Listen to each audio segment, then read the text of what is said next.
And welcome back, everybody, to another episode of Bubba and the BatFlip, episode 47. After a week off, we are back. Vacations and other stuff got in the way, but we have fantasy baseball for you here. It's a fun one these days out in the world of baseball. Injuries. A little bit of COVID, not as much as normal, still a little bit.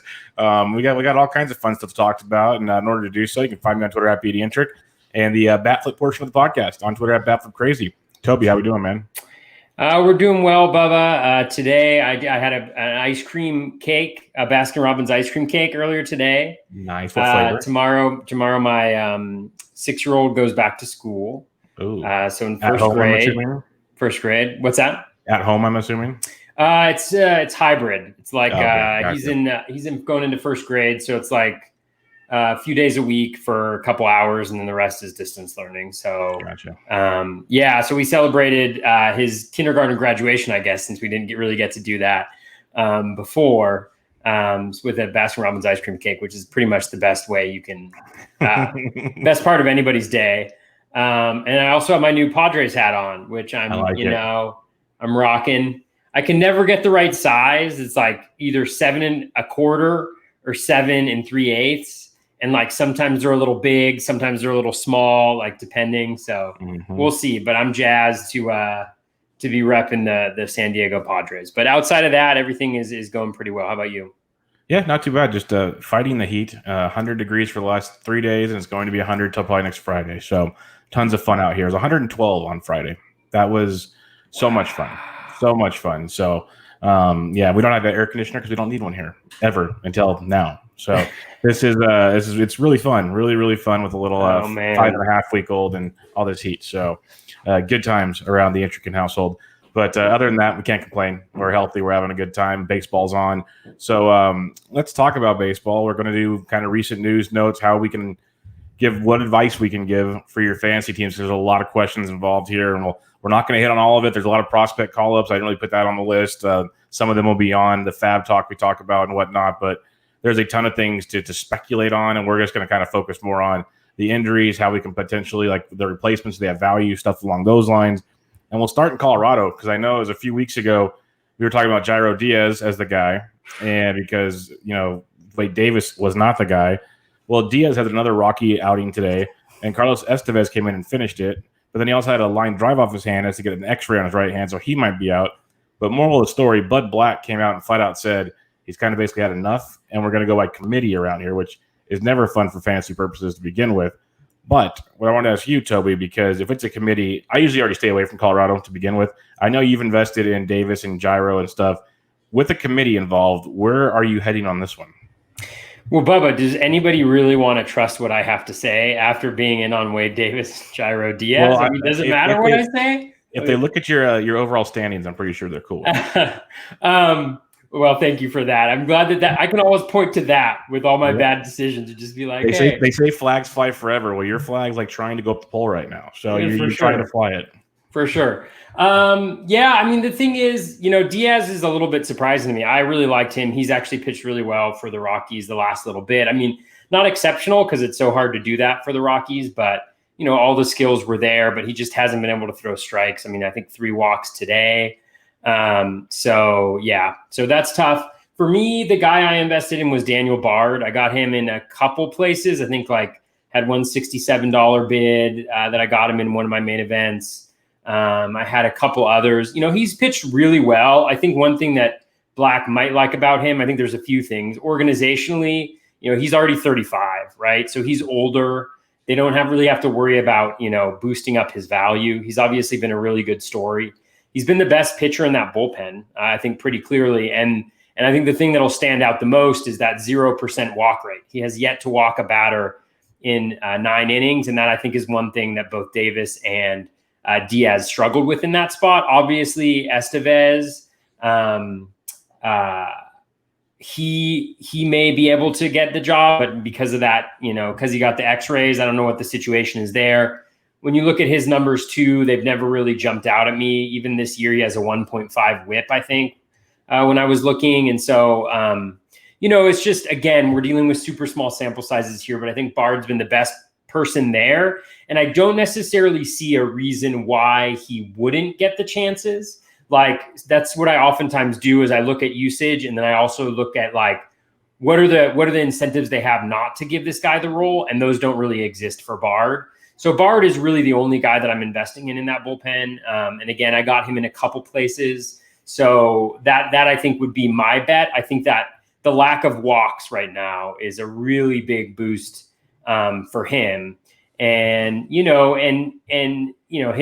ERA isn't terrific, but when you look at like the fact that he's got a 393 BABIP against and this 66.7% strand rate, so he's been unlucky as well and still pitched relatively well. So for me, that bodes well for him. So that's why I'm going. I'm putting all my eggs within the Colorado basket with Daniel Bard. I'll see you in a couple weeks when we try to decide who else is going to be successful in the Rockies bullpen, right? Yeah, it's wild. It's wild. And it's crazy because their starters, like Marquez had a little rocky outing on Saturday, but overall he's been pitching great even in his other core start. Sensatello's pitched pretty well. Freeland's pitching well. So they've had some guys really get it done in the starting rotation, which is surprising. But Bard's been great. Like you mentioned, all the stats you mentioned there with the strikeout rates, the no walks. And it's going to be awesome because Bud Black kind of didn't point to him, but said he'll kind of get the next chance, it looks like. So that's a big one there. He's still going to do the committee, he says, but you never know. Bard, has a couple good outings. It's his. You know how that goes.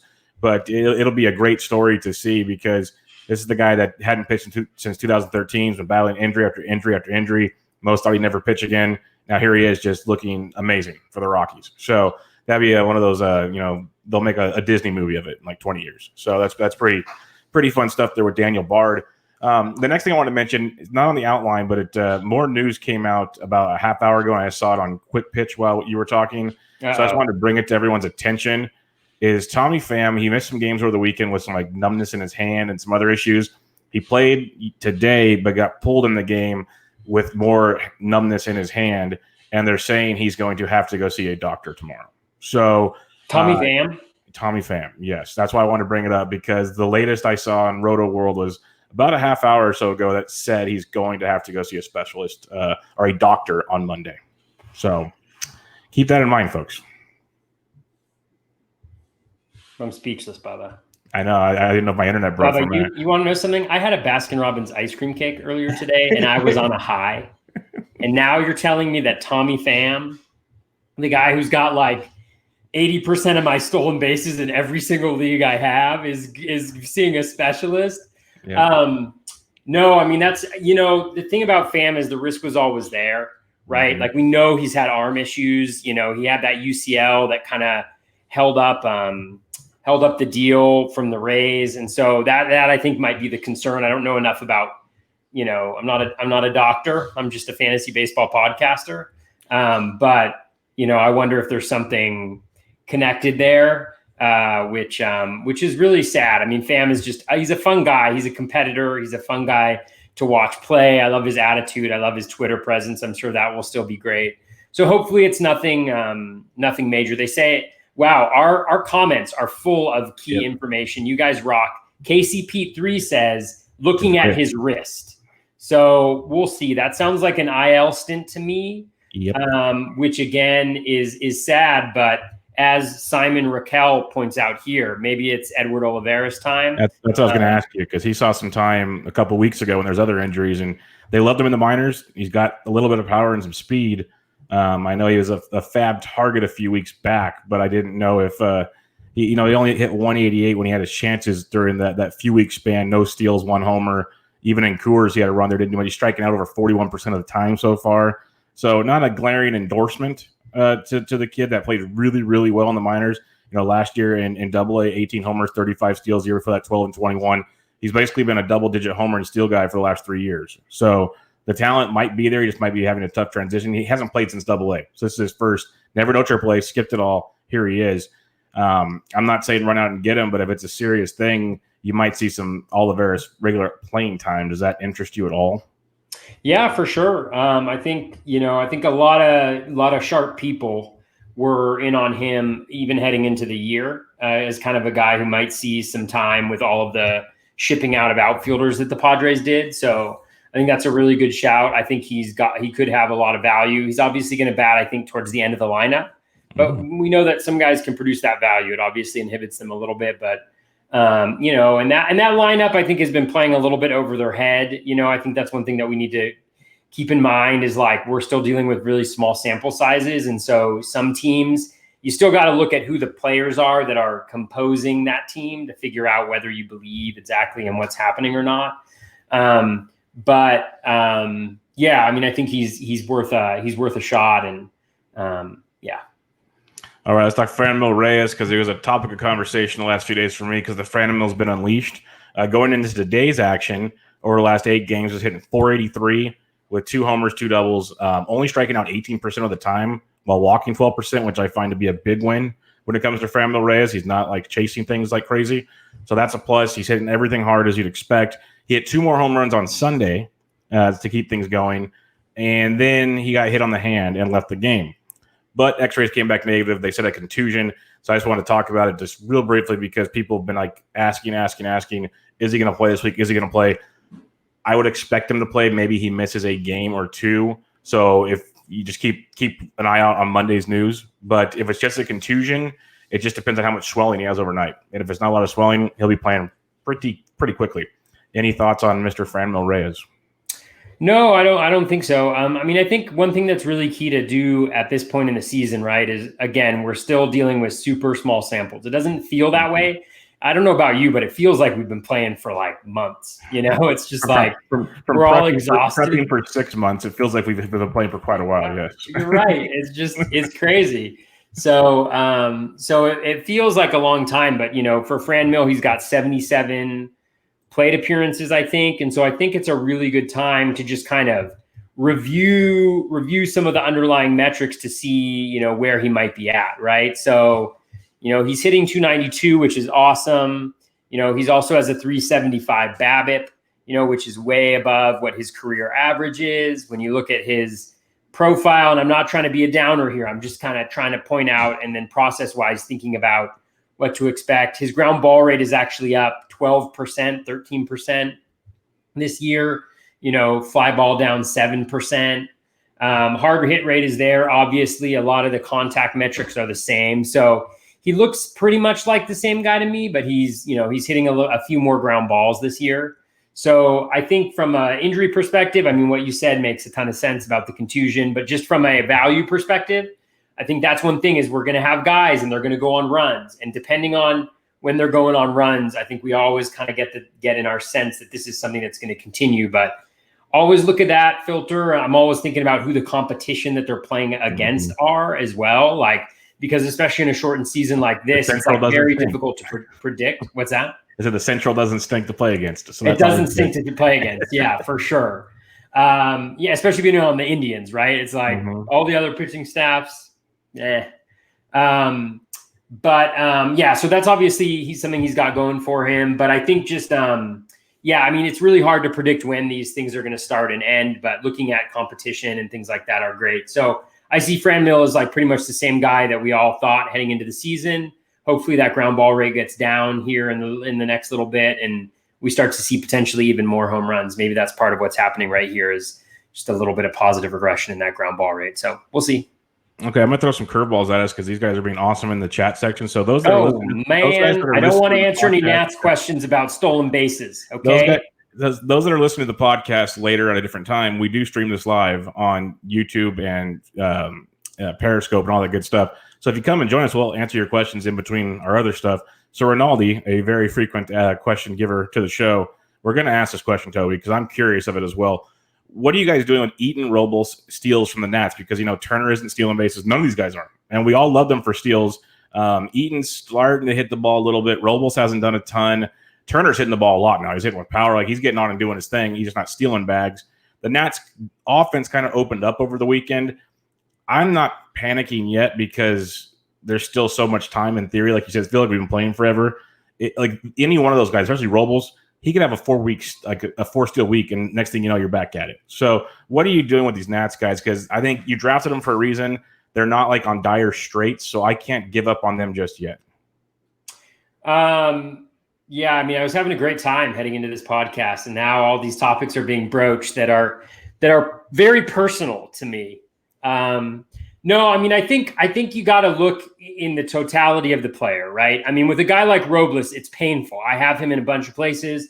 I've been a big proponent of his, and the value is based on stolen bases, right? We were, the stolen bases give the home runs value. The stolen bases give the batting average value. They give, the overall, like, he's nothing without that, right? He's just a regular guy. And I think that's a really difficult predicament to be in. But it's also like when you built your team, yes, you should have diversified stolen bases, but you didn't predict that he was going to have 0 stolen bases, right? Like, I think he was projected for like 12 or something like that, most projection systems. So, okay, he has a bad season, maybe it's 6, or something like that. So the 0 is super painful. But I think it's what you said, right? You drafted him on your team with that in mind.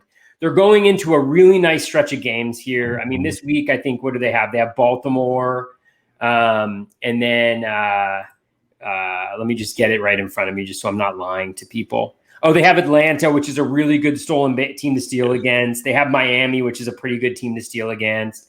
So I think generally, and then after that, they have like the Phillies that are great to steal against, and the Red Sox that are great to steal against, and the Phillies that are great to steal against, and the Braves that are great to steal against, and the Rays that are great to steal against. So I think it's going to come here, and you're just hoping that that it isn't anything. And the thing about Robles too is, like, I think he's hitting 275 now. He's had a little bit of a run.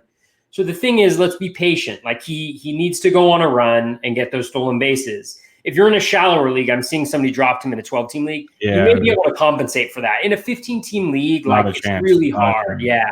And so you really just got to stick with them and hope that they turn it around. And maybe let me ask you a question. So let's have fun, because some of these guys are on the waiver wire right now. Like, I picked him up in deeper leagues, but I saw in other leagues I was doing fab. He's still available. How about a guy like Victor Reyes or Victor Robles? Yeah. Victor Reyes, who's stealing for the Tigers right now, but we know Robles' talent's probably better for sure, but he's not doing it where Reyes is right now. Yeah, absolutely. Well, I think that's one of the things where it's like so difficult because you have all this draft capital invested, but that would be a situation where I'd play the matchups. Is like I would take a look at the schedule, and Fast is telling me that he's still being platooned maybe. So he's been playing almost every day. He's playing. Okay, now I got Bubba saying he's been playing almost every day. So I've got a lot of things going on here. But I think for me, like, this is where I think you can get out the most value by really playing matchups, right? So like right now, I know that the Nationals are playing the Braves, and Robles should theoretically be in the lineup every day. That's a matchup that I want because I know the Braves are really bad at holding runners. At least that's the bias I have in my head. So I want him in there. Whereas I think the Tigers are playing the White Sox this week, and they've got 4 games versus the Nats 3 to start out the week. But I think you'd want to do the analysis. And I don't think the White Sox are that easy to steal against with Grandal back there. And I don't think they have kind of like they're not known for that, where a lot of the NL East teams are. So, in this particular instance, I might play Robles in this situation.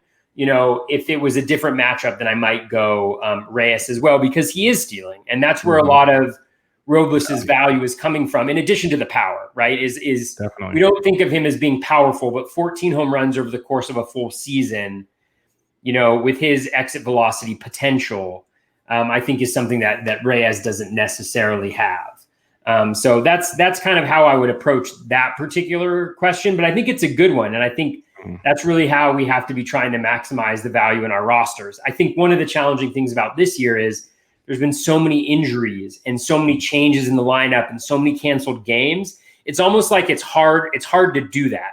It's hard to kind of trust that. It's more just trying to get enough healthy guys and enough guys who are playing in your lineups, which takes away, I think, a little bit of that edge of playing matchups. Because at this point, it's just like kind of like a war of attrition, Yeah, and that's something we've seen. Like you mentioned, the missed games and stuff. People can't just look at stats for the season, because there's a lot of teams. Like if you look at the Cardinals stats, that's going to be a lot of fun. And there's other teams that are, like the Marlins, they're playing some good ball right now, but they've missed a lot of time. I think some of the starting pitchers have 2 starts. Like you really can't use those when you go back and look at things. But let's do a couple of rapid fires here. Joe, this was a while back. Joe G14 asks, Daniel Bard, who we were talking about a second ago with the Rockies, or Sergio Romo. And the question for Sergio is because he has a couple steals or saves this year, and he got one today because Taylor Rogers pitched the 8th and Romo pitched the 9th. And I actually put bids in on Romo last week for this reason, because we saw it last year with Baldelli. He flat out said he'll put Rogers in the most important moments. We saw a lot of 6-out saves for Rodgers, a lot of just kind of only pitched the 7th and 8th, and a lot with Rodgers last year. Still had a great season, but it's going to happen. So Romo's going to get his, like you said, he got 4 saves. I'd rather have Romo than Bard because the Twins are a better team, and even if Romo pitches the 8th, his ratios are solid. What about you? Yeah, it's a great question. He has three saves, actually, not 4, like I thought now. So I think that for me, whatever I think in my mind, in my bids, I had Bard higher. I had Bard, I think, at $67. I think I had Romo at 25. I picked up Romo a bunch of different places as well, in places where I needed to speculate for saves. I think he's a really good guy to have kind of in your lineup for when you like the matchups a lot. Romo's obviously started off the season super well. He's also got a .077 BABIP, so I think these are the types of things where it's like with Romo, I'm like, he's great to have in there because I do think on any given week, I mean, right now he's averaging a save a week, which is not nothing. And so, so I think it depends on like whether you need that steady stream of saves where maybe doing the speculation on Bard and getting a full set of saves is worth it versus Romo where you're just trying to kind of piece it together. Maybe you already have 2 closers and this is your 3rd closer in like a 9-pitcher league, something like that. So I think that's how I would kind of frame it. But my bids were higher for Bard. So I'll say that I'd rather have Bard. I do think Romo is valuable to have in there. My only concern with him is I think he's a guy who one of these days is going to get shelled pretty good. Because while I think he's good, and he's always been able to maintain it, he's not the Sergio Romo we knew, with the Giants. Like he's always been kind of solid, not spectacular. And I think right now, just some of the underlying metrics for me point a little bit towards, some regression, but, I think they're pretty similar. They're similar enough. Yankee fan 0203 or 0223 asks Ross Detweiler or for a speculative ad. And the question here is a Bummer going down and Colome's closing great. There's no questions what he's doing. It's fine there. They DFA'd Kelvin Herrera a while back. So Detweiler seems like he's the next man up. He hasn't given up a run all year, but only 7 strikeouts and 10 innings pitched. If I'm taking a speculative ad on a reliever, I want either wins. You better be in a saves and holds league or strikeouts. Like I want the strikeouts to help me with my ratios and all that stuff. He's not striking guys out, so you're hoping he comes in and becomes a closer with not elite strikeout stuff. I'm going to pass on Detweiler. Do you have any interest in Ross Detweiler? Oh, he's saying Detweiler might start. No, I don't really have any interest in Detweiler. I mean, just look at his career, right? Like he's never had an ERA. He's even worse as a starter. He should stay in the bullpen. Yeah, I mean, if you look at his ERA, like his lowest ERA, which is not a good metric, is 4.50, and he only threw 6 innings. So he's been at like in the 6s. If my memory is serving me correctly, like from his repertoire, like what I'm looking for is a guy who brings a lot of velocity or who has a repertoire that allows him to strike out a lot of guys if he's going to be in regardless of the situation. And I don't really think that he has the pitch mix to necessarily do that. And so what may be interesting is the fact that he has pitched well out of the bullpen. But remember, he's going to lose velocity. When he moves from the bullpen to the rotation. And so you'd expect, like his sinker is up about 0.5 mile per hour from last year. You'd expect that to go down, if he were to move from the bullpen to the rotation. Then you're also thinking if he's in the bullpen, he's got to get worked up to even get to 5 innings. So I think there's a lot better speculative ads from my perspective, unless you're in a super deep, like AL only where anybody who breathes is valuable. In which case, why not? But for me, like he just doesn't necessarily have what I would be looking for from a guy who could succeed or be something like even relevant. Yeah, no, that's kind of where I'm at. He's never really been a guy that jumps off the page as a pitcher that's had that fantasy relevance for me, especially not striking guys out. Just cross them off the list. I say that all the time for pitchers that I'm targeting. Another question here from where was I just reading it? There's so many questions here. This keeps flying. Oh, Yankee fan also had this one. Are you scared about Yelich's ground ball percentage? And I'm going to say it's up to 53.5% this year after 43 last year. But prior to last year, it was 51.8, 55.4. That 51.8 year, he still, last time I checked, he hit 36 home runs, stole 22 bags, hit 326. So is it ideal? No. Is it going to scare me off of Christian Yelich? No. If you look at his X stats and everything, he's hitting $194 on the year. His X batting average 251. His actual bacon's 507. Like, they're all down from what we've seen the last couple of years, but they're still very, very strong. Like 45.5% or 46.5% hard hit rates, like the lowest he's had since 2017. And it's still a very, very good hard hit rate. So it's so early out the gate here. There's been tons of great articles written about hittings behind pitching. And then this past weekend, we kind of saw hitting come back. But I kind of take that with a grain of salt because there's like 2 good pitchers on most stats and then just garbage. So there's going to be a bunch of bad days. I'm not going to worry about Christian Yelich's ground ball rate. Are you going to worry about Christian Yelich's ground ball rate? No, not really. I don't pay a ton of attention this early on. Like, I know I mentioned Franmil Reyes earlier about how his ground ball rate was up, but like batted balls, it takes a little while to become a little bit more reliable. Just because, like, if you think about it, if there's 77 plate appearances, Christian Yelich is, what is he striking out in 31% of them already? And he's walking in like 12% of them. So he's essentially only put in play like maybe 40 balls in play or something like that this year. So it's just a very small sample size that we're dealing with. So I'm less worried about that. I mean, I think it's pretty clear that he was struggling at the beginning of the year.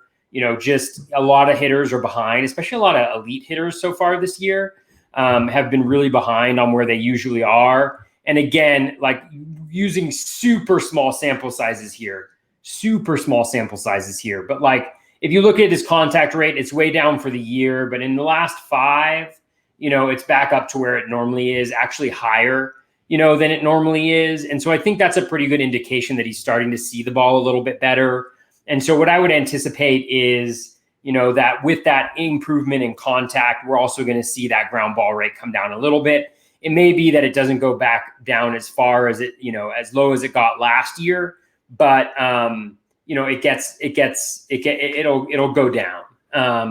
And so I think one of the key things with Yelich too is that he doesn't need a ton of fly balls to be a power hitter because he's one of those guys that just has elite. When he hits the ball in the air, he just absolutely destroys it. And so I wouldn't be too worried about him. I think he's going to be in good shape.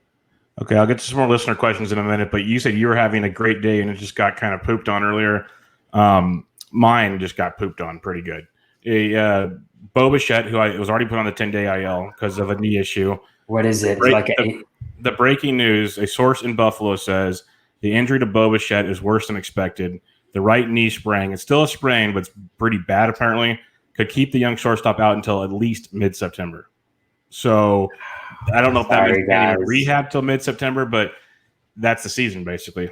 Like, this is going to be just – it sucks because he was starting to absolutely destroy things. He was doing what I wanted him to do that everyone said I was crazy for thinking about doing. Like, it was there. And I said it, Bubba. I said you were crazy. Yes. For doing it. Well, that is a total bummer. I mean, he has looked – sharp. And so that's really disappointing. I'm sorry, man. I just wanted to bring it up because I just saw it. I was looking at listener questions that were on the Twitter. And I'm like, oh no. It was the first thing that popped up. Scott Jenstead was crying and for good reason, because he said it's like the 7th injury to his team and he's pretty much done. So I feel him.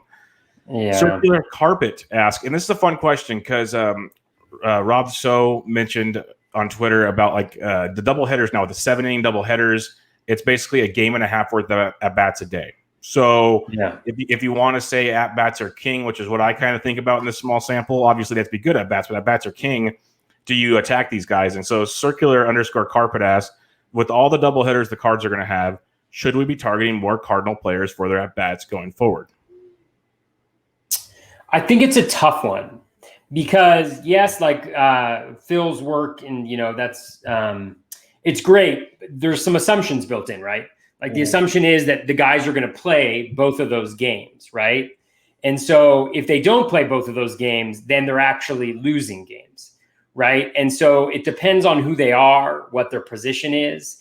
And they're going to sit guys because it's just they're not going to run the same guys out for 52 games over the next 40. So the question is, let's say you have guy X and it's like, they have 52 games in 40 days or something. Let's just use that as the example or something like that. So they have 12 games where there's double headers. So you have your 40 regular games.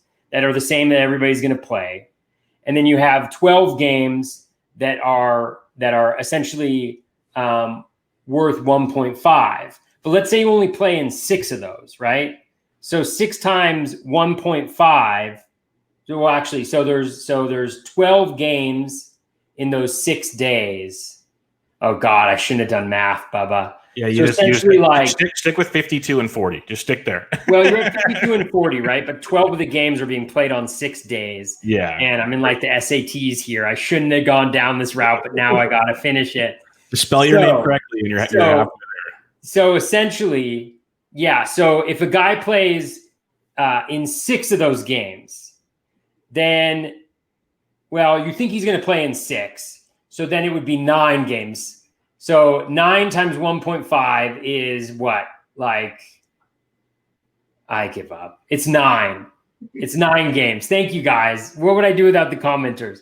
It's 9 games. Essentially, they're playing 9 games. So they're playing 49 games instead of 52 games. And so I think just using that math, yes, it's probably a boon, but like, don't just assume like that Dexter Fowler is valuable because he has those extra games, right? I guess that's what I'm trying to say is like a lot of the guys who are valuable on that team are probably already owned. And so a guy like Tyler O'Neill, yes, absolutely. I tweeted about him last week. He seems like he's making some changes, very small sample size, but it seems like those actually started at the end of last year or in the last time he was in the majors. So those are some good examples. However many games it is, I don't know the math. Phil's smarter than I am. I need people to do it for me. He's a robot.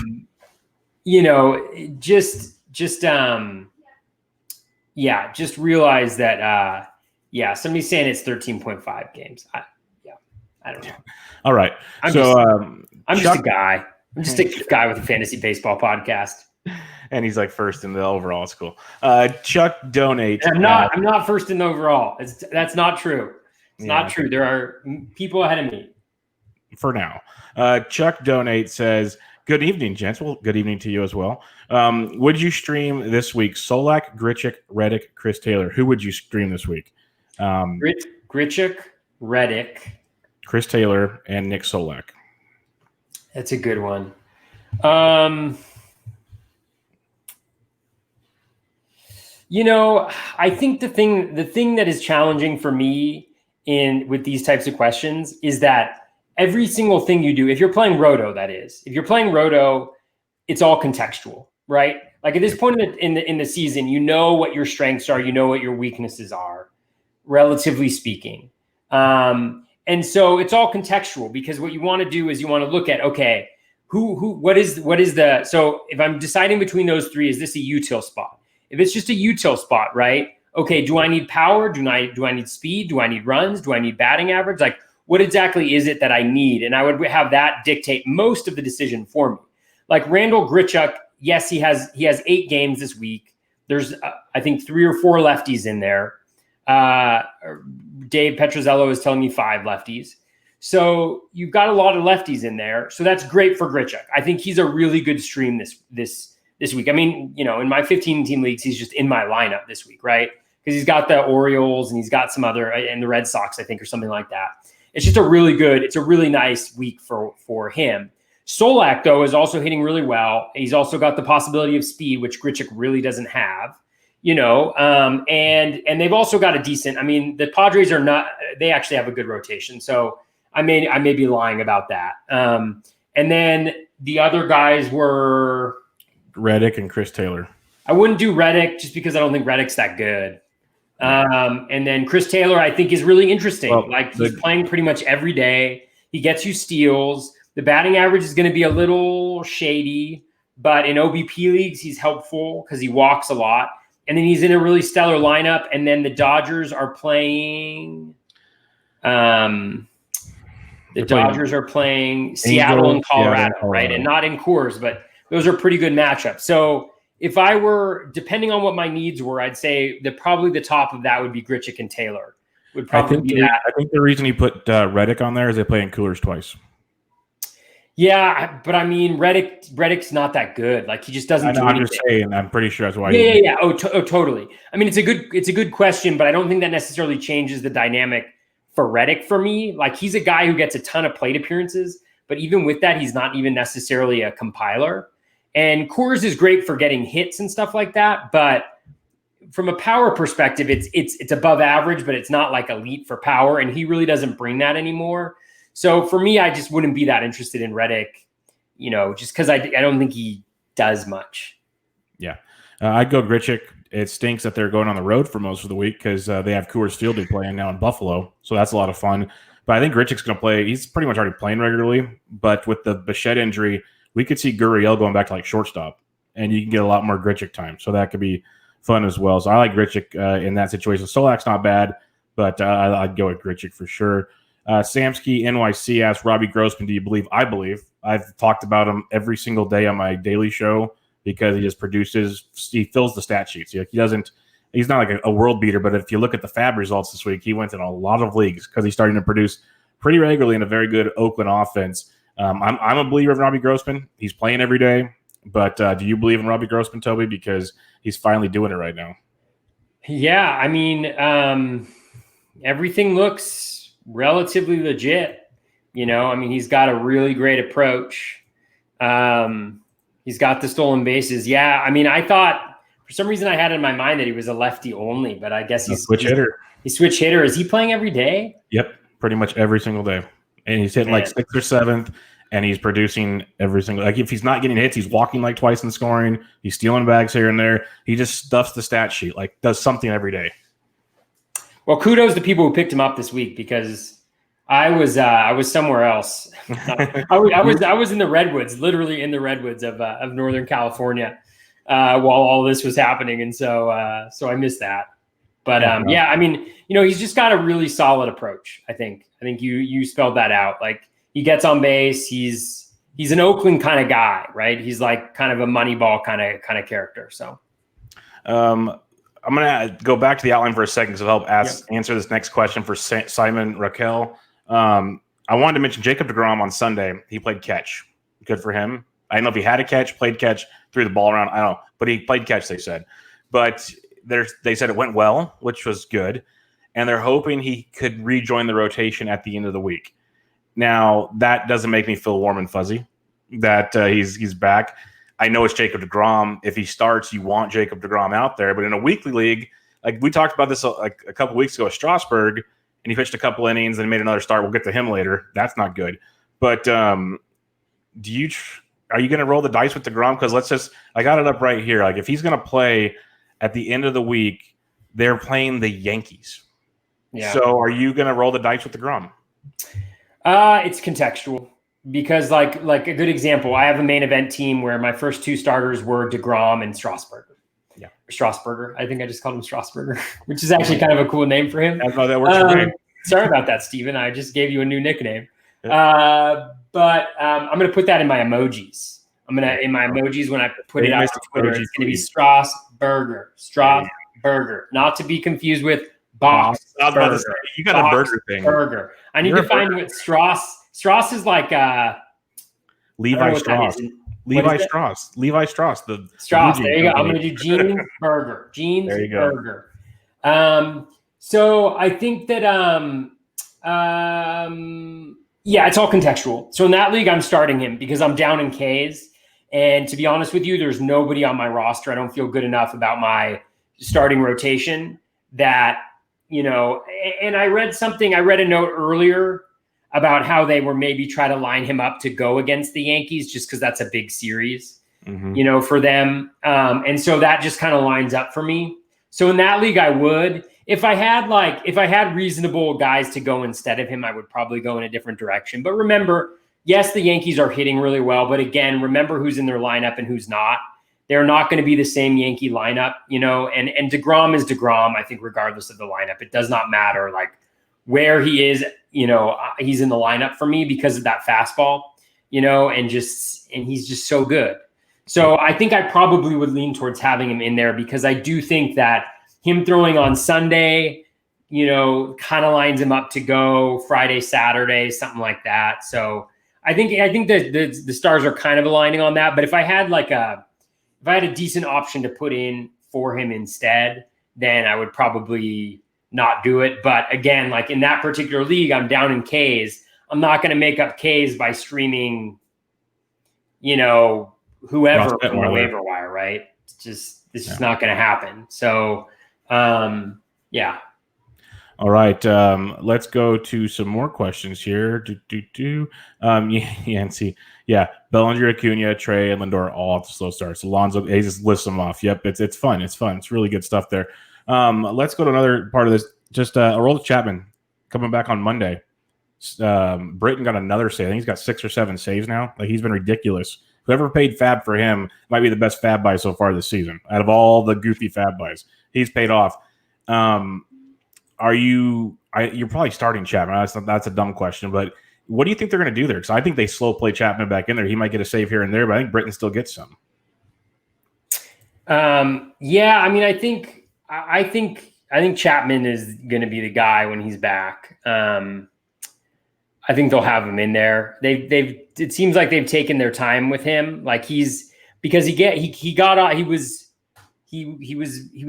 back for over a week, right? Throwing, I think. He's been throwing. He's ramped up and ready to go. There's activating him on Monday. Yeah, he's fine. Yeah, I think he's going to go back. I think he goes back in there. I'm not a huge Zach Britton guy necessarily. He's kind of in the right place at the right time. Let me just review here real quickly. Yeah, I mean, he's been fine. 158 BABIP, not really striking guys out, 7.4% K- walk rate, throwing a lot of balls. So he's been kind of making it by stranding a lot of runners, which isn't necessarily something that he's going to be doing that he hasn't done in the past. But I think Chapman is Chapman, and I think when he's back, he'll be there. I think they wouldn't, if they had any concerns, I don't think they would have, because of how well they're doing. I don't think it made sense to bring him back unless he was kind of ready to dive right in. Yeah, no doubt about it. Yankee fan also asks, he's in need of a catcher in a points league. He has Wilson Ramos. He wants to know if the new Dodgers catcher, Kyber Ruiz, is a better pickup. What I'm going to say is, I tweeted it out earlier. People forget I have Kyber in dynasty leagues. He was the future of the Dodgers before Will Smith. Will Smith got hot at AAA. He's like a year ahead of him or so. Will Smith got his chance. Will Smith's banged up right now. All the reports already came out. Like Vlad Sedler was retweeting beat reporters and stuff. Kyber is going to be there and play until Will's healthy. But if he keeps hitting, he'll stick around. So there's a lot of ifs is what I'm trying to tell you. Like, the talent's legit. He could be their starting catcher to start next season. There's no question about it. For this season, even as good as Will Smith was last year, Barnes was splitting time 50-50 with him out the gate. Like, they're going to move guys around. So am I saying he's a must pickup? I'm going to say no, but I'm scared to say no because I know the talent level's awesome. I just don't think he's going to play enough being a Dodger. What about you, Toby? Yeah, I mean, I agree with you. It's always hard when these prospects come up, right? Because we all get kind of visions of the last great prospect that came up and really thrived was, but Steamer has him as at hitting 248. I mean, last year, before we went to AAA, which has the crazy ball, he hit 254 with 4 home runs in 310 plate appearances. He doesn't strike out at all, which is great. But, it doesn't look like there's a ton of pop, even though he hit a home run today. But with a lot of these questions, I mean, I also think that it's hard because I don't spend as much time looking at prospects as maybe I should. So we have great people in the industry, like James Anderson, like folks over at Prospects Live. There's just a ton of folks who are more knowledgeable on this type of thing. So I would lean towards reaching out to them, but just based on what I see, like, I just think it's, I think, maybe you hit gold, but I don't see it. Yeah, it's tricky. It's very, very tricky. Didn't help that he went deep in his first at bat. So that didn't help at all. But the hype is real. We'll see. I can't wait to see if he has a semi-good week this week, what he goes for in NFBC leagues next week. That'll be a lot of fun. I'm gonna cherry pick the notes now, but this one needs to be discussed. Kirby Yates, he struggled this year. We knew there was issues. He left injured, had an MRI. He has bone chips in his elbow. That doesn't speak well. Amelia Pagan hasn't pitched the greatest. Pomeranz has been awesome. I'm on Team Pomeranz here. At the same time, I wouldn't be shocked if it's kind of a lefty-righty thing. What are you doing with the Padres closer situation? Pomeranz all the way, man. Yep. Even today, I mean, Pagan was in. He blew the lead. He gave up Garrett Richards' win, threw it out the window by giving up a 3-run home run. He was coming in the 8th, right? Yep. So I think it's been pretty clear, like when Yates isn't there, it's Pomeranz's job. Pomeranz he's dominating everybody. He's been dominating everybody now for about a full season. So I put in a $307 bid in one of my online championships for Pomeranz because he was on the wire there. So I'm 100% on Team Pomeranz. I think it's pretty clear that Yates has struggled, and so a lot of his struggles could be very much explained by arm issues. And so I don't think this is going to be a short-term thing. Maybe it will be, but I think Pomeranz is a dominant reliever, and I think he'll be the closer there. Yeah, I've been on shares of Pomeranz even before this, just for the ratios and everything. I've been a fan of that all season. He's been great, and it's paid off. And he's not available in many leagues I'm in, so I'm glad you got a piece of him this weekend because I'm not around. I mean, it's so lucky. It's like he was owned in 83% of online championships. 12-team leagues. Toby runs good, folks. Toby runs real good. See? Well, yeah. I mean, in some leagues, it's like that. I mean, those are just like the breaks. Like I was in the one main event league where Garrett Hampson was dropped last week.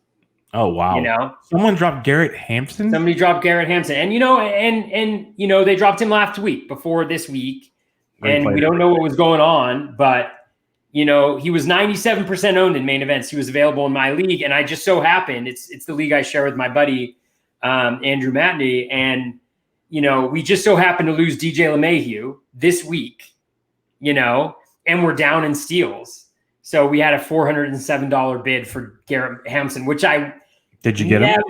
I never put in a bid that big, I think, on NFBC in my life, and we got it. So it's just those are like those are the breaks, that can sometimes go your way, and alternatively, like, don't go your way, right? Where the closer who you can put a big bid on was actually picked up last week by somebody who's much smarter than you.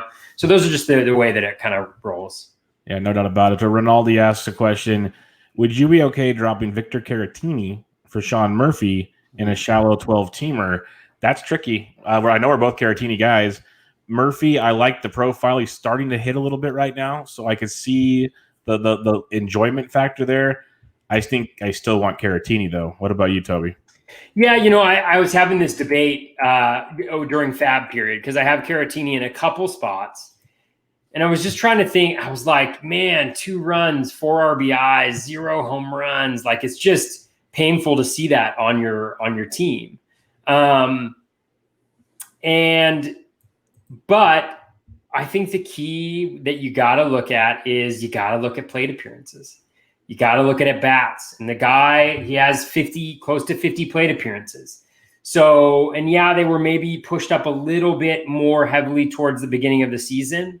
But I gave him one more week because there's a couple doubleheaders this week against the Cardinals. So I assume that he'll be in 2 of those games. So he'll get those 14 innings.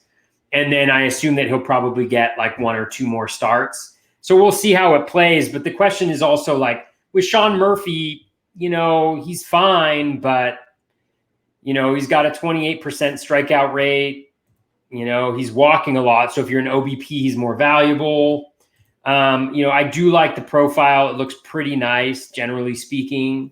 Again, it's a small sample size. So I think it's a toss-up. I gave Caratini 1 additional week. I was thinking about dropping him for like Cervelli or Tromp. Mm-hmm. But so I think it's kind of a little bit of a toss-up, but I decided to give him 1 more week. But I see where the frustration is coming from as a Caratini owner. Yeah, it's a wild one there. A couple, I'm just going to mention the news and notes. We don't need to talk about them because we'll do some more listener questions here. But I love news and notes too. DJ LeMahieu to the IL. Michael Brantley's on the IL. CJ Cron's done for the season. I will ask you your opinion on this one. Steven Strasburg, we talked about him before. He came back, second start, got pulled again because of the nerves in his hands, couldn't feel things. They're saying it's like carpal tunnel. They're doing a bunch of different tests on him. Regardless of the fact, I'm not overly thrilled with this. For your Jeansburger, What are you recommending to people here? Because I know we need to find out what exactly it is. You're not dropping him unless it's severe, but like, what's your level of concern with this? Oh, big time. Yeah. Just because they just won the championship. He's coming back. He doesn't want any long-term issues. He just signed a long-term deal. The season's kind of falling apart on the Nats a little bit. I mean, they're still in contention, obviously. They're probably even good. Who knows? But like, they kind of need him, and they need him to be healthy for when the postseason comes around. Assuming they can be one of those top 16. I think the challenge for them, man, that rotation is pretty bad. I mean, Anibal Sanchez has been awful. I dropped him in a bunch of leagues, even though he has the 2-step this week. Pretty decent 2-step as well. Voth has been bad. I mean, yes, the surface numbers are fine, but he looks awful. I was big into him, but man, he cannot strike a guy out. He can't get anybody out. He's got a super low BABIP, even though he's given up a ton of hard contact. It's just recipe for disaster there for me. And again, you guys can always turn it around. Sanchez struggled early last year. So anyways, that's a roundabout saying I think we find out what happens to Strasburg, but I don't have any grand expectations. And it's killer because I have that main event with DeGrom and Strasburg, and then I have a high stakes league where my first 2 picks were Verlander and Strasburg.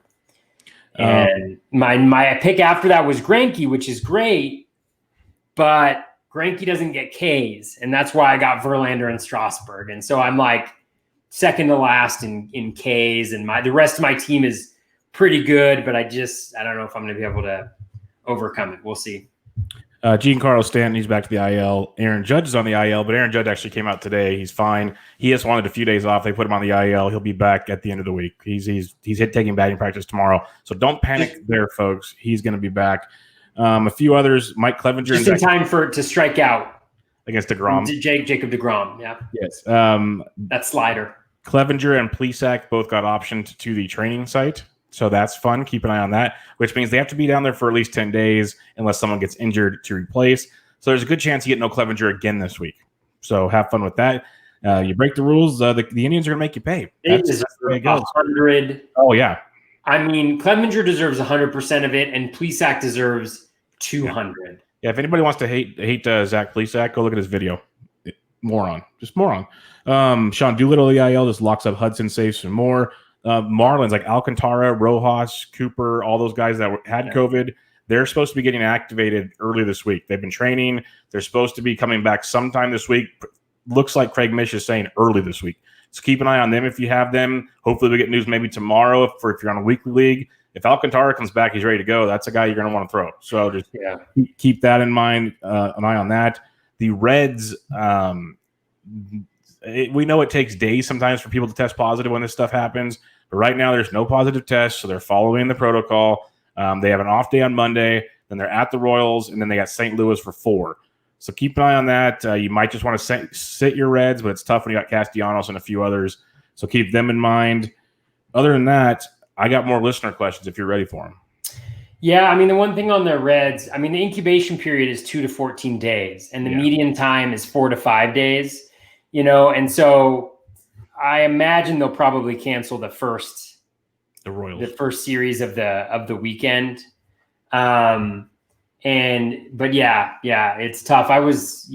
It's a challenging situation. Let's hope everybody's ends up healthy and it works out like it has in most other teams, and there's no serious complications. So, well, the fun debate on Twitter this evening was the CDC guidelines have changed a little bit, and they said if someone testing positive but has not been showing symptoms for 10 days, they're allowed to be around people again, because you can test positive for up to 3 to 4 months and not have symptoms and not be contagious.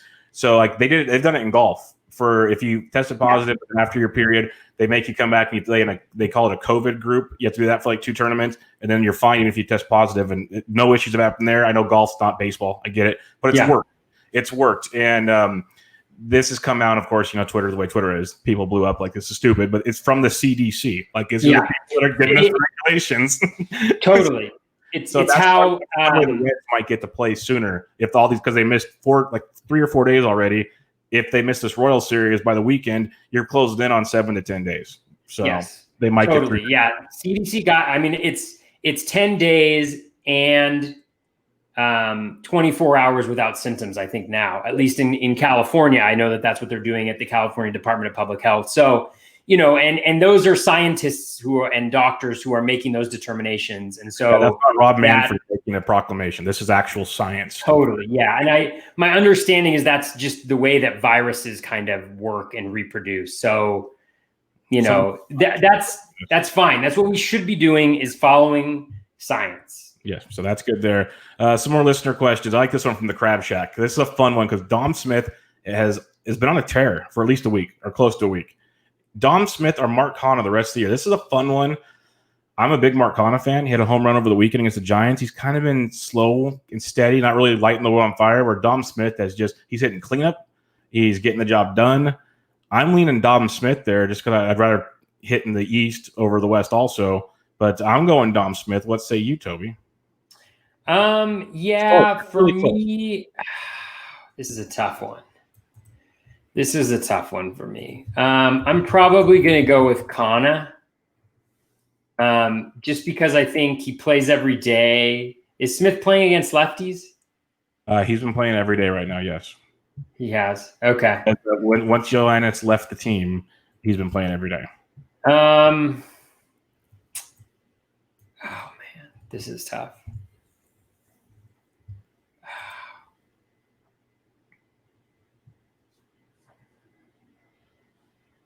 I don't know.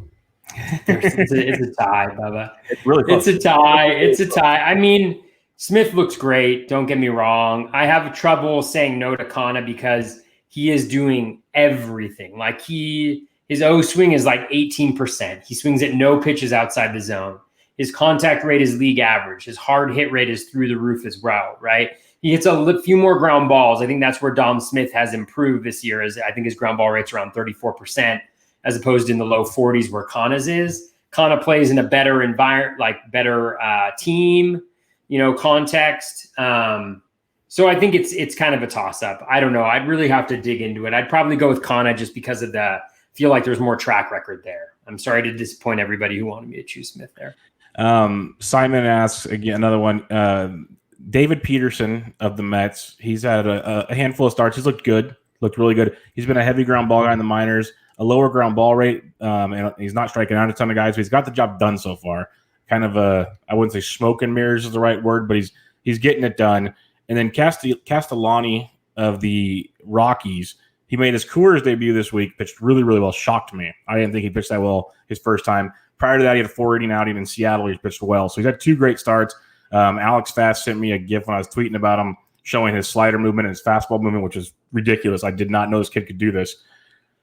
I'm still not sold on Castellani going into Coors and making things happen. Peterson, if you need to stream a guy, I can see going there in the right matchup because of his ground ball potential. He's just not lighting the world on fire strikeout-wise, and the more and more guys put him in play, it's going to eventually catch up to him with his bouncy ball. So I'd go Peterson over Castellani for now, even though Castellani might have the more explosive stuff. I just don't trust Coors. Any insight on those two, Toby? Yeah, I didn't put in bids for either of them. I think you're right on with Peterson. It's just the type of profile that just doesn't interest me really. Like, he's a lefty, slightly below league average swinging strike rate, doesn't do much, relies on kind of smoke and mirrors or contact management to be successful. I don't really believe that. Castellani, certainly interesting with that one performance, but like you mentioned, Coors, like really at what point do you feel comfortable starting him at Coors? And then if this wasn't something that we had seen coming, like if this wasn't, let's see, so like in 2019, he had an 8 ERA in 43 innings in AAA. In 2018, he had a 5.49 ERA in AA, 4.81 in 2017. Hasn't had a whip, in the last 3 years, 1.33, 1.53, 1.94. I just don't see why we would necessarily anticipate that, he could make this type of a jump. Obviously, it's an incredible performance that he put together. It was also like 4 1/3 inning, I think. He threw very few strikes. His zone percentage was super low, and he wasn't getting guys to chase on pitches outside the zone. So I just think that it's a situation where It's just a matter of time before he gets clobbered. All right. From Twitter, at SMMS79 asks, holding Trent Grisham in a 10-team league. Would you hold Trent Grisham in a 10-team league? Oh, hell yeah. Yeah, I love Trent Grisham. Grisham is, he's doing it all. Like, the only thing he was missing before this year was the quality of contact. And this year he's brought that. I mean, the barrels are through the roof. The hard hit rate's up 12%.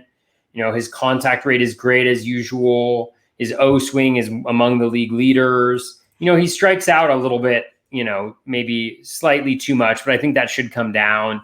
So, he hits the ball in the air a bunch. I really love Grisham. Obviously in OBP, he's super valuable, but just in general, I think he's a really valuable guy.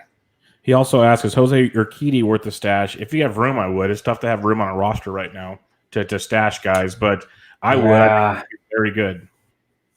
Yeah, that's the tough thing with Urquidy. And I saw a note that earlier this week he was only up to 25 pitches, and they're still debating the role. So I once again go through the questions of like, okay, so I'm stashing him not for a week, probably not for 2 weeks, maybe for 3 weeks, before he comes back, if he's going to be a starter. And then if he's not in the starter, is he in the bullpen? And if he's in the bullpen, do I even want him?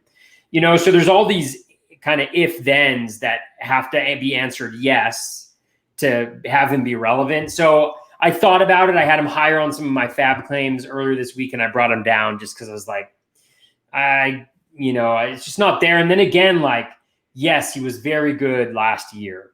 But again, if we're dealing with not only just the 60-game season, but if he's only going to start 5 or 6 games, are we really sure that he's going to pitch well? Like, is he that good? Like, do we know what his velocity is? Do we know he's bringing everything that he had last year? We've seen a lot of guys who have had like kind of minor injuries and have come back and they're not quite there.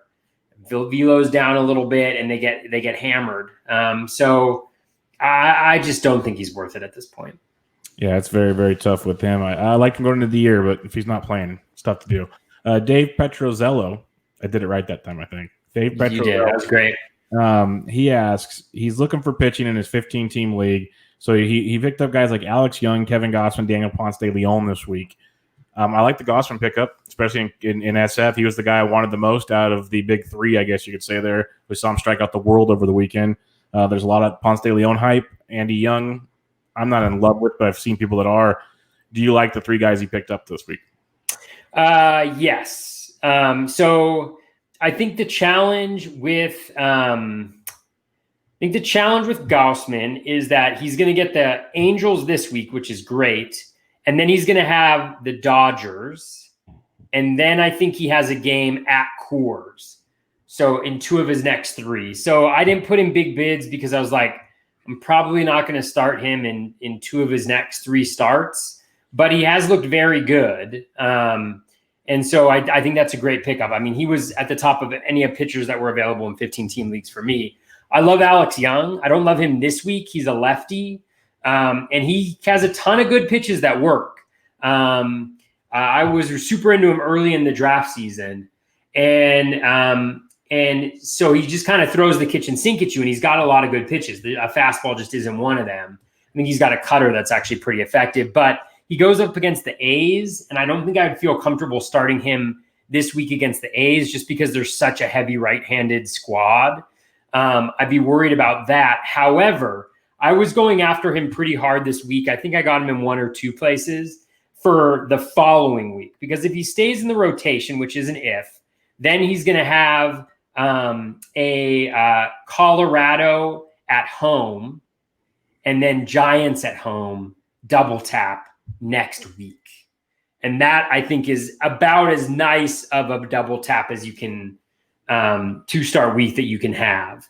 And I think he can get Ks. I don't think you're going to see volume. I think you're hoping for 5 to 6 innings from the guy. But I think he can be very good. I really like that pickup. And Ponce de Leon, yes, I also liked him. I put in some bids, but I didn't get him because I just wasn't going to go over the moon with him. My concern always with him is control. He walks a ton of guys. But it seems like his velo's up a little bit, and he's added some new pitches this year just based on the one start that I've seen. So he's definitely a guy who had a lot of hype from a lot of smart people this offseason. And so I could see where he could do well. So I think of the 15 team leagues where starting pitchers are available, I think those are about the 3 best that you could do. Yeah.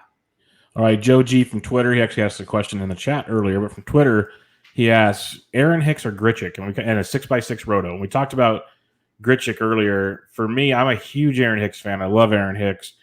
He's been a massive disappointment right now. He's really getting off to a slow start. If you look at his StatCast page, he's actually not doing, like, his X stats point to better things. He's hitting the ball harder than he hit in any time in his career. Barrel rate's down. So there's a lot of question marks there with Hicks. They moved him to leadoff tonight. Maybe that'll help get him going. I don't know. The talent level's there for Hicks. He's just not doing it. He's on a great offense. I take Grichuk right now. We talked about it earlier. He's got 8 games this week. I think 5 lefties, as they pointed out in the chat earlier. I'd go with Grichuk, but it's tough because I could see Hicks just going off too. Yeah, I think it's tough. I would probably go with, again, like all of these things for me, like when they're this close, they're so contextual. It's like, what are you good in? What are you not good in? Where do you need improvement in? If it was in a vacuum, I'd probably lean Hicks just because that 6th category, the OPS, I mean, they're both not going to help you in batting average. Hicks will probably help you more in runs, though, because he gets on base more. He's in a better lineup, especially, not that Bichette really impacts Grichuk that much. Grichuk is really like a power and RBI guy, right? And so in those 6 categories, he's helping you in maybe 2, So I'd probably lean with Hicks in that particular situation. Yeah. All right. We kind of answered this already, but if you have a quick answer for him, Big Friendly Giant asks, Framil Reyes won't stay hot forever. What are some trends you look for that might be predictive of another cold streak? Opponents. I mean, I think the challenging thing is about these things, right, is it's very hard to predict when somebody's going to go off. And I think the best indicator of when that's going to happen is the opposition, right? Like, I'm assuming Framil mashes lefties, but if you see a week where he's going to have a bunch of lefties, then that would be great. If he has some tough pitching matchups, which, like if he's playing the Reds and, he's going up against Gray and Bauer and Castillo or something like that, then I'd be afraid. But I think that's why with a guy like Framil, you have him in the lineup all the time, is because the assumption is, and I hate using the stock market as an example, but it's kind of like, I can't remember what it is, but like in the 10 biggest days of the stock market, like that's where you have huge gains. Is there are days, and you cannot predict when they are, but when the stock market goes up a ton, right? And so the reason why you don't, generally speaking, again, and I don't know the stock market very well, but the reason why you just have things in there for the long haul, or that's one of the major strategies with like a retirement fund, is because you're in it for the long haul. And over the course of the full season, the peaks and the valleys are going to outweigh each other and are going to kind of smoothen out to the true talent level, right? And so with Framil, you have him in there every single day, and you just, that way you get the hot streaks that he's having right now. And you also get the bad streaks, but you're hoping that at the end of the season, you've got a guy who's hitting 260 with on pace for 35 to 40 home runs, 100 RBIs, and that's kind of what you bargained for. So don't try to play those matchups too fine with a guy like Framil, because you could end up missing that 3-day stretch where he gets, 15% of his value for the full year or 25% of his value for the full year. Okay, we're running out of time, Toby, so I'm going to need some rapid fire from you here. Eliezer Hernandez. I don't do rapid fire. Bro. I know. We're aware of that. Eliezer Hernandez, must own in 10-team leagues? I haven't dove in close enough. He's definitely somebody who interested me last year. Swinging strike rate's great. Slider is great. I think it was Michael Simeone's been a big proponent of him. SP Streamer, also shout out to him for the rotographs. Writing for rotographs now. That's awesome. Anyways, you said to keep it short. So I would say I worry about him with lefties. He's not going to give you volume.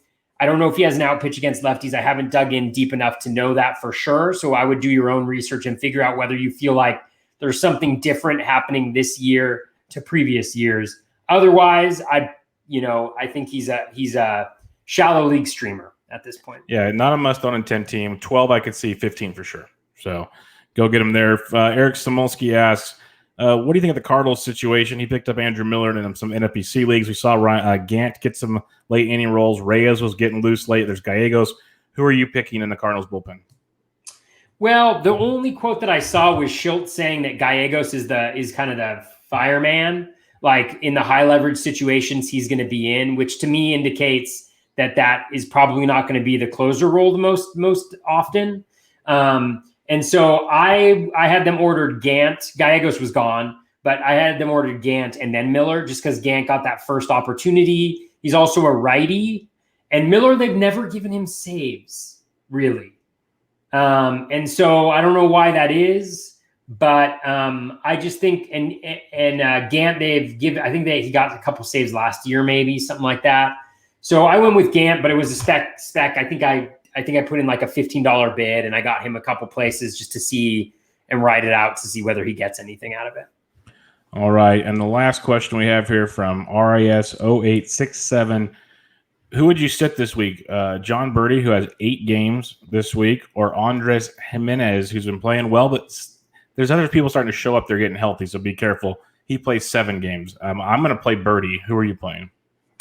Yeah, I mean, I'm assuming that you're playing them for speed. And if you're playing them for speed, then I'm going with Birdie. A super useful tool is the fantasy forecaster over at ESPN for stolen bases. So like if we look at this week, I would take a look at this and just say the Mets actually don't have good stolen base matchups. This week it doesn't look like, on a scale from 1 to 10, they've got 4 5s, a 2, and a 3. And then if you look at the Marlins, they have pretty much all 10s. So if you're going to start John Birdie any week, this should be the week that you start John Birdie. He is going to get you, let's do it. I'm going to say he's going to get you 4 stolen bases this week. People. Wait, 8 games, it's not bad. John Birdie's going to get you 4, and Victor Robles is going to get you 12 this week. Wow, that's big. That's big. That's like 1.5 a game, I think, this week. Or actually, that's like 2 a game. 2 a game this week. Okay, I'm going to say that I'm going to say I was lying there. But John Birdie is going to get you 4 stolen bases this week. You'll be very happy. That'd be big. It's very And doable. Victor Robles will get his first stolen base against the Braves in the first 3 games of the season. You heard it here first. Him and Trey Turner go steal some bags. It'll happen. Oh, man, it's going to be insane. The amount of stolen bags that are going to be happening this week in the NL East is going to be nuts, dude. You guys have not – I can't even compare it to anything you've ever seen before. That's good stuff. He can't compare it, so we're good. There you go. Incomparable. That's what that means. Outstanding. It's going to be a smorgasbord of steals. So you can thanks for listening, everybody. Thanks for joining us in the live chat. That was a lot of fun. Hopefully we do it again. We'll see you guys in here next week. That'll be great as well. Parting thoughts for the week, Toby. No, I mean, we're nearing like the midway point, I think, at some time soon here. Just remember, I think we're starting to get into the phase of the season where hopefully you're in competition. Really be looking at your standings and figuring out where are my weaknesses and letting that drive your decision making. You got to compensate for those weaknesses, or else at least be thinking about what is my strategy for winning or finishing in the money, whatever it is your goal for the rest of the season. You got to start thinking about how you manipulate your roster, you manipulate your fab moves to kind of carry out that strategy. So that is what I would say. And look out for stolen bases in the NL East, baby. There they go. They're coming in bunches, everybody. So go check out Toby on Twitter at BatFlip Crazy. I'm Matt Pediatric. We have a lot of fun games ahead of us this week, a lot of double hitters. So there's a lot of teams playing 7+ games this week. So get your lineups locked and loaded. Watch the news. It's going to be another wild one. But if you have any questions, ask us on Twitter. We're always there to help you. If not, join us next Sunday night, 8 p.m. Pacific time. We'll be back. Same bat time, same bat channel. So this is another episode of Bubba and the BatFlip, episode 47. I like that, Bubba. I like that ending. I'm here. That was great.